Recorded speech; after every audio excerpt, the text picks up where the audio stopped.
your team, trade them out. Brag it to your mates like you never had a doubt. It's FMDT coming around for you. This week on FMDT, we round up the round 3 results. Brett Harvey proves that old is indeed the new young with a bag of 6. Asher makes another trade. And Aaron Hall justifies his 3rd round selection. Almost. FMDT, FMDT, FMDT, FMDT, FMDT coming right for you. FMDT, there's nothing you can do. FMDT coming around for you. Welcome to the round 3 edition of FMDT. But before we get into it all, I'd just like to address Asher, who was calling us out on Facebook for hitting the Pepsi Max a little bit too hard last week instead of our usual beers. I believe he said that we should stop pretending like we're not alcoholics. So, It's been tough.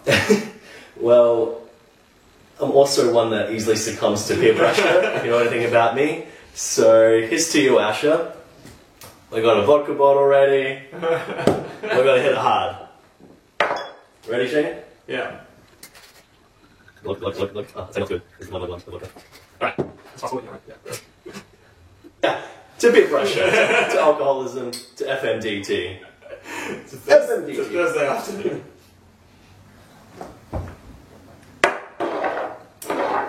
It is indeed a pleasant.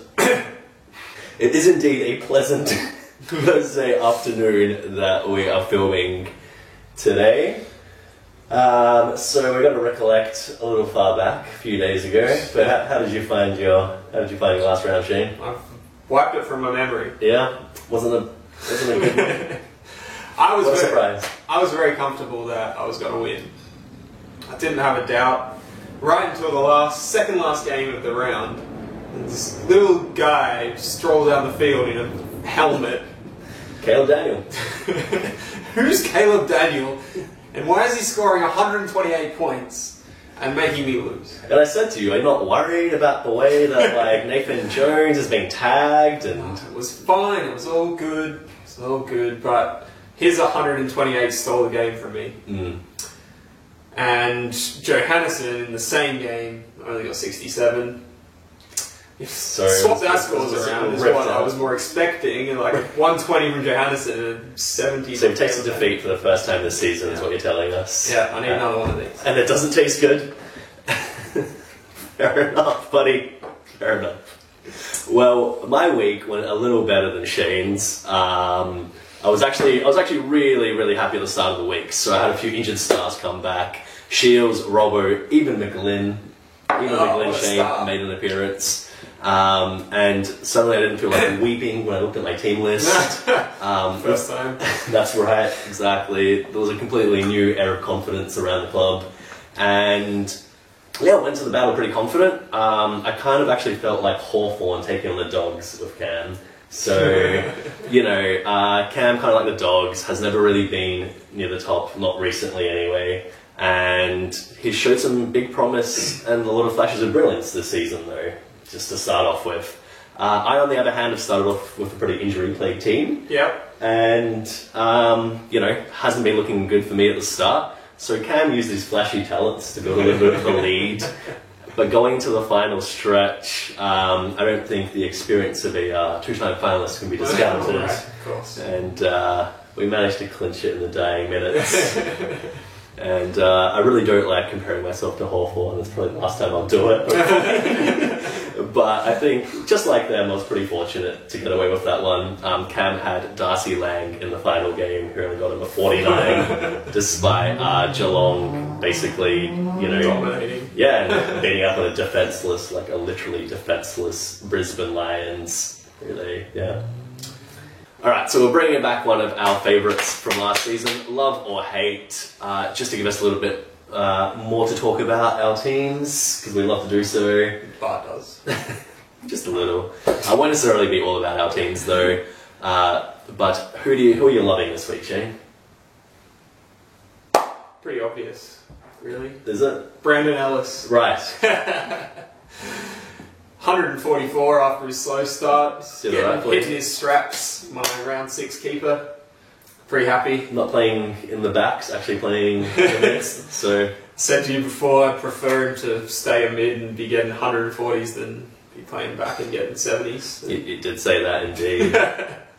That's alright. And who are you hating? Same team, Richmond, Alex Rance.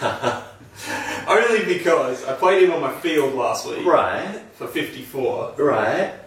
And I had him on the bench in round 1 for 83 and on the bench last week for 97. So I'm sort of, hating myself. But hating him as well. He's kind of one of those up and down players, though. Yeah, but I got being a key position. I'm doing what I did with Josh Bruce last year and getting him on the field in the wrong time. Have you got him on field this week?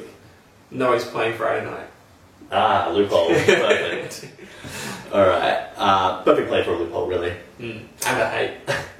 Well, my love this week was Marcus Adams. Free agent picked up for me, and you just have to love a free agent that turns up straight away. Slotted perfectly into my defensive line with 3 other tons in there. He added the 4th, so he fits in perfectly with the Too Delicious philosophy of playing from the back, and that's all that matters. He had 15 marks, which is pretty amazing. I know that it was driving Cam mad because he was just watching him and actually messaged me being like, "Can he stop fucking marking the ball?" I love it. Love it. Love it. But my hate this week actually goes to Asher. Asher for picking up Jared Lyons, someone that I dropped. And he didn't so much pick him up as pounce on him. As soon as news broke of Brad Crouch being injured, Asher was straight in there, got Jared Lyons. That's right, like a sniper. He was ready. He was waiting, and Jared Lyons went on to have a pretty damn good game actually. So I'd be surprised if he was dropped anytime soon. With Crouch out for another couple of weeks as well, so Exactly. set. So basically for me, I think it's the Matt Crouch of 2015. I dropped him after he wasn't named initially, and then he went on to do pretty well in... My team. Yeah. Who didn't win any games, but Right. So Crouch did well. maybe it's a curse. Maybe it's more of a curse, Asher. I hope so. I'm not sure his team get any more cursed. But no, it's going to be tough. On that note, I think we should... That's it from us. Yeah, we should So cross that's over all. to the newsroom. Yeah, that's all I've got to say. Alright, bye Shane. Thank you, Bart and Shane. This week, Cornflakes was looking dominant against his opponent, the Lynch Mob, early. However, a concussion to skipper Nick Rewald opened the door for the Mob to charge through. Little man Caleb Daniel led the late charge with a prolific 126-point effort that brought the Cornflakes back down to earth, handing them a loss by 38 points. Unlucky. DK Smash continued his poor start to the season with the lowest scoring effort of the round, and adding an injured Aaron Sanderlands to his already extremely depleted player stocks. The Danger Zone capitalised on another favourable matchup, leaving him undefeated despite having only scored the 7th most points in the league. Asher certainly has been pretty unlucky this season. Shall I say? Man Barcelona and I Shot the Sheraton, traditional rivals, faced off in that highly anticipated top-of-the-ladder clash. Man Barcelona stamped their authority on this matchup, winning by a league-high margin of 222 points, and setting themselves up as the team to beat, now sitting firmly atop the ladder. With more on the fallout from this clash, we spoke to a representative from each club's supporter base. So I'm here with a representative from the supporters base from I Shot the Sherons. Now, how did you find the game against Made Barcelona this week? Oh, mate. We were all over them to begin with. It was going so well, you know. I was telling them to smash them and get in there and just get them, but then they just, I don't know what happened. These guys just came over the top, and I was still telling them to smash them. I was shouting, and they just, I don't know what happened. The umps, the maggots, they just couldn't, all the calls went against us. They just, it wasn't like we weren't even on the park. I don't know what was going on. I'm getting the picture, crazy. obviously. A very traumatic experience for the supporters. Was this going to be on TV, mate? Yeah. Oh, can I just say hi to Bobo and Shaz and my mum and everybody's got to see me? It's All right. Hi, Mum! Okay, we seem to have lost pictures there, but we cross over to Shane, who has another avid supporter with him. Alright, I'm here with Gerald, the president of the supporters club for Man Barcelona. Gerald. You have to speak up, Sonny. My hip's playing up. Sorry, Gerald. How did you find the game against the Sharons? No, I don't like herring very much, thank you, though. No, the Sharons. Yes. The Sharons, Gerald. Yes. Yes, how did you find the game against the Sharons? Of course I'm staring at you, you're asking the bloody questions. I shot the Sharon. Well, what are you telling me for, Sonny? I wouldn't go telling anybody about that. Keep that to yourself. I might leave it there with Gerald. We'll cross back to you in the studio. Insightful stuff there, indeed. Very interesting. Absolutely. So in other news, Millsy's Megaheads made the record books in all the wrong ways by being the very first to lose to newcomer Palmer's Pups. It was only a matter of time for the Pups. After being on the receiving end of a few close losses, he was on the giving end this week, handing Millsy's Megaheads an excruciating loss by a mere 4 points. There are calls from the fans for the coach to return from his vacation in America to help stop these last-minute fade-outs from becoming such a regular occurrence. The House of Gold steadied after that round 2 loss, comfortably winning over setting the bar low, leaving Kieran as the only winless coach after 3 rounds. Oh, yes. And despite a poor showing from their midfield and forward lines with no hundreds between them, Two Delicious were able to claw their way over the line for their first win of the season, thanks to their elite defensive unit with 4 out of 5 of them reaching the ton, leaving Tay-Tay's Bays to rue what could have been. And that's all from us at the newsroom tonight. We'll cross back to Shane and Bart in the draft hub. Thanks for that, guys. Oh, yeah. Yeah, go on, guys. Those guys are great. Yeah, pretty good lads. So, moving on, Shane, I did notice someone doing something a little bit odd this week. I noticed that Ian started Trengove, that is Jackson Trengove, Right. of Port Adelaide. Yes. And to that decision, all I can ask is, what was he thinking? What was he thinking? So, 18 points. That's what he was you've thinking. ruined my thunder, buddy. Oh. Leading up to it. Right. Alright, scratch that out. Look, I should read your script. I've got a segment ready and you're just butting in. And Ian snatched Trengove from free agency after his round 1 effort of 80 points. Obviously, that was a sign for him that his role had changed, and Ian, being the genius that he is, thought, let's get on board. He does like the role changes. He does like the role changes. And next week, he got 37. But you know what? Ian remained undeterred. Ian kept him on his field, and he was justly rewarded for his poor efforts with a score of 18! correct. Oh. But Ian, what did you expect? You've picked a key position defender. Like a guy who has a career high season average of just 61 out of 6 seasons that he's been playing for. If that doesn't scream, I'm not going to break out, I don't know what does. Like, granted his other defensive option wasn't that great. It was Harry Taylor. He got 58. He's great. Oh, I had him last year. Well, yeah, and 58 is significantly better than 18, let's be honest. I mean, even if you don't like Harry Taylor, here's an idea. Why don't you pick up a guy from free agency that isn't a key position defender? Like, someone that might actually score well. Like, why is Trengove even in your team? Why? It shouldn't be anywhere near anybody's team. It's just bizarre. And to make it even more bizarre is that Trengove was playing in the Friday night game, so he could have loopholed him. So even if Ian somehow had an inkling that he could score well, why not take a shot at a loophole? Yeah. Nah, he's a straight up stud, straight on the field.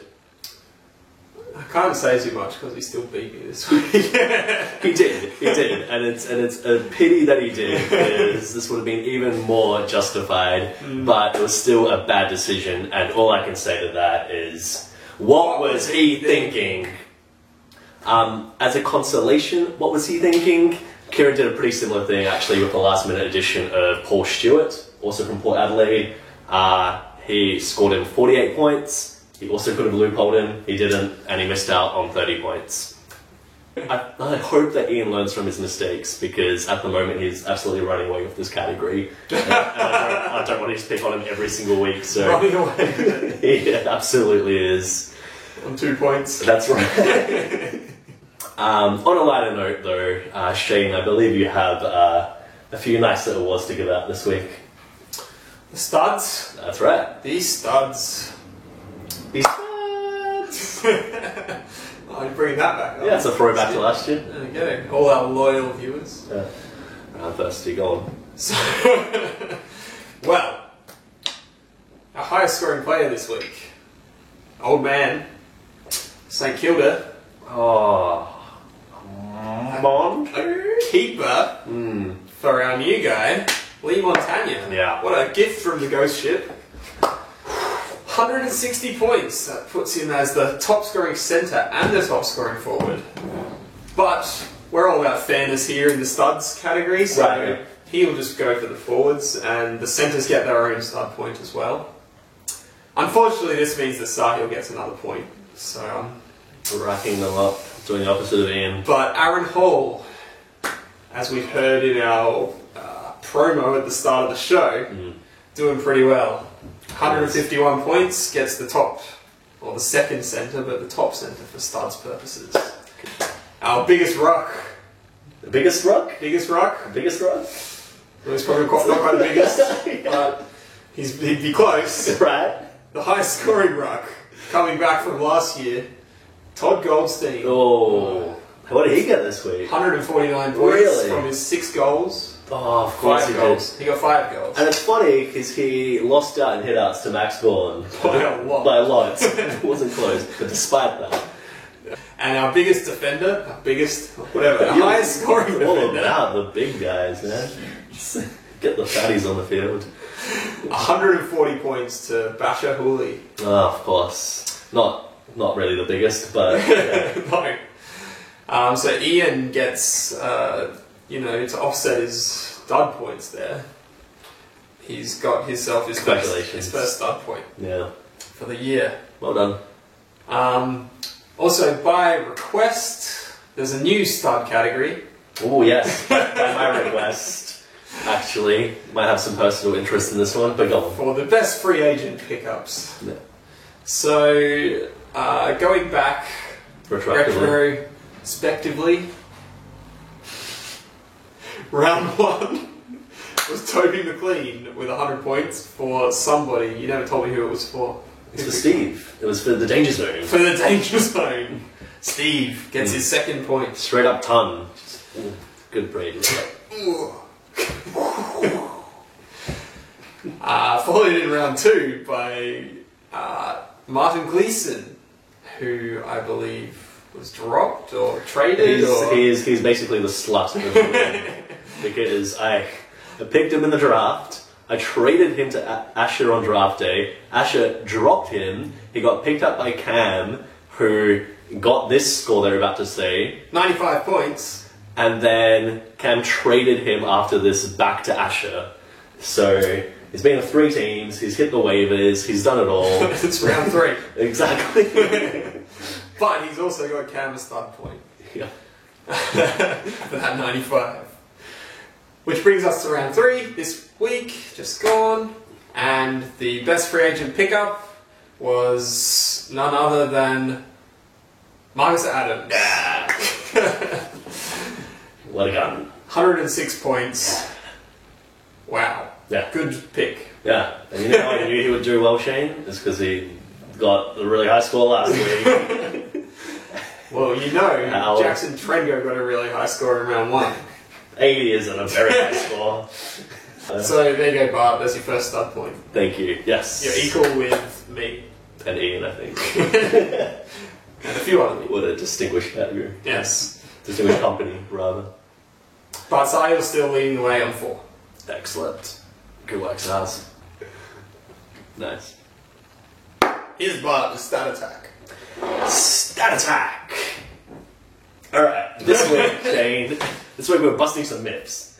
We're turning into the Dream Team Mythbusters, especially, well, for our league at least. To build a machine. Yeah, we don't have any resources, any money, we have nothing.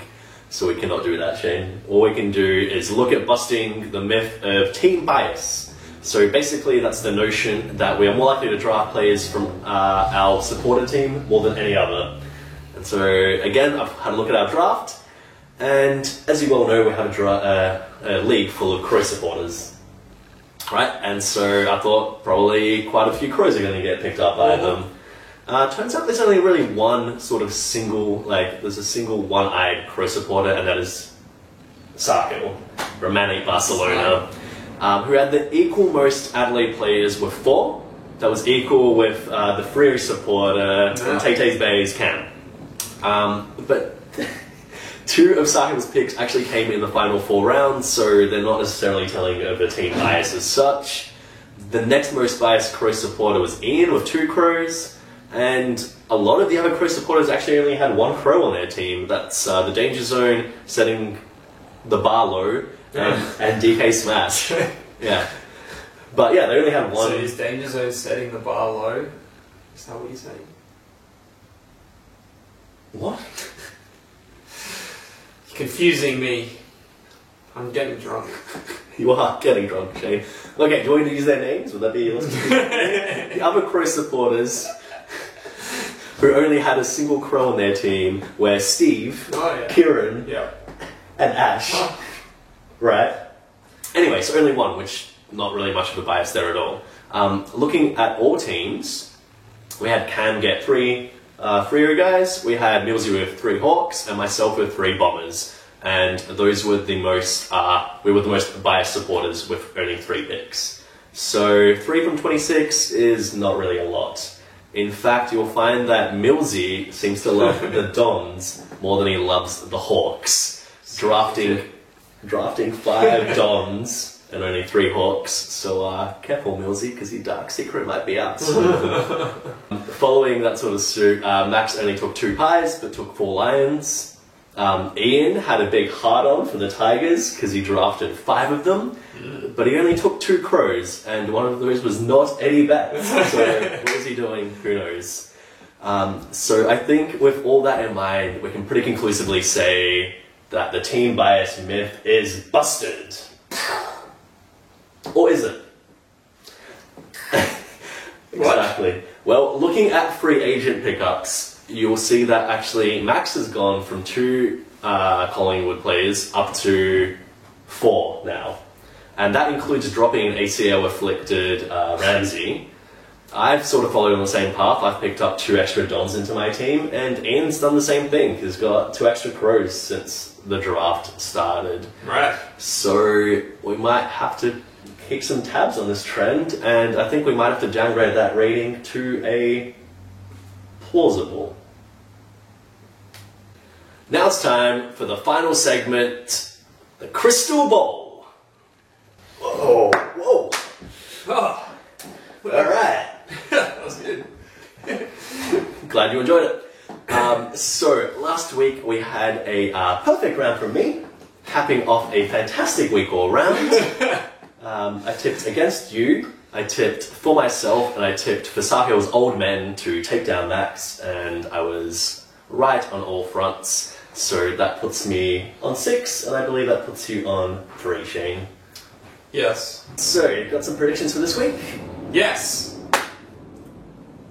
First one, Lynch Mob We'll lose. will beat Too Delicious. Pretty obvious tip there.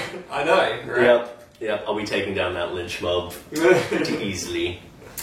For the next one, I've picked the Danger Zone, who have another soft matchup against an injury and suspension riddled Tay Bays. And I believe they'll take that one. Nah. You're going for Tay Bays. Danger Zone.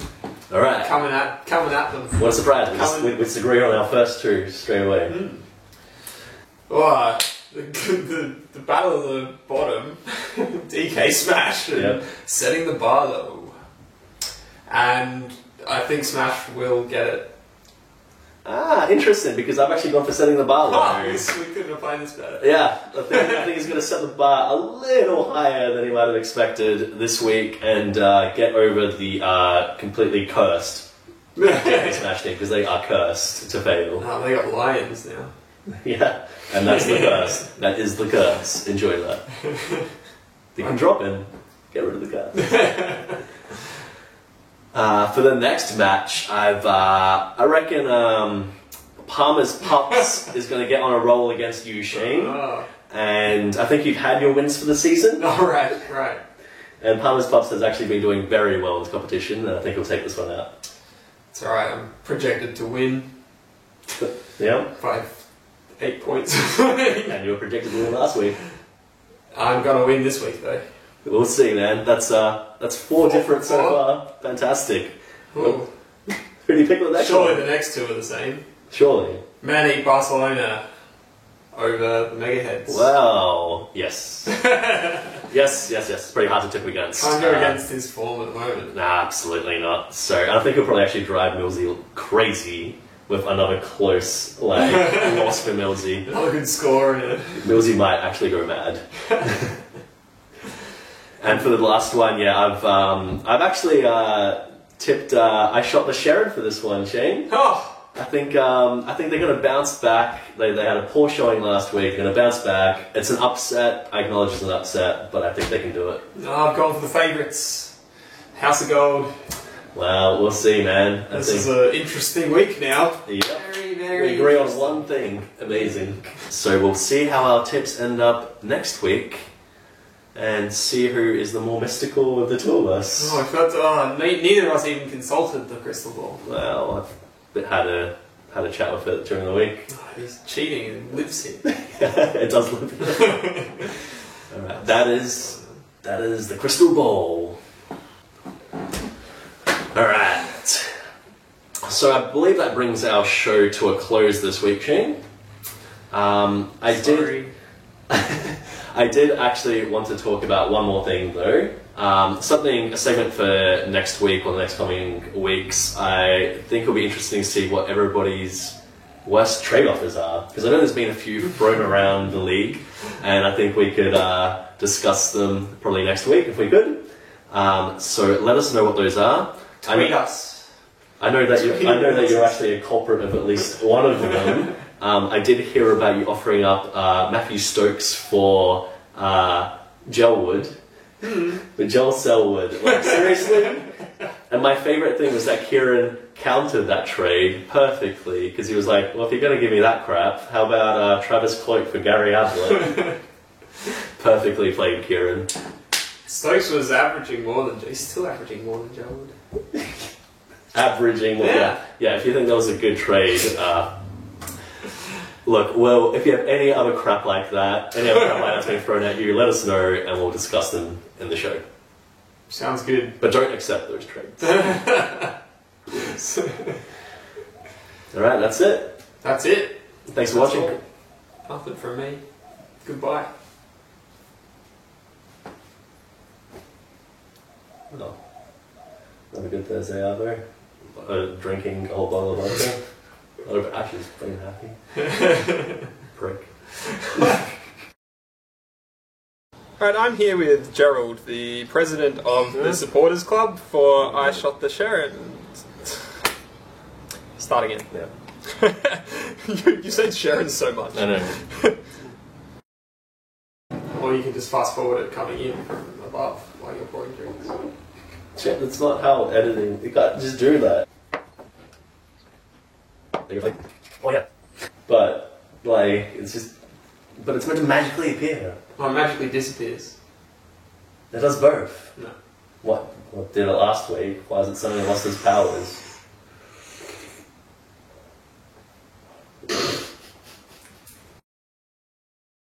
Dude, you're breaking the illusion. By sipping. You're breaking the illusion. You are.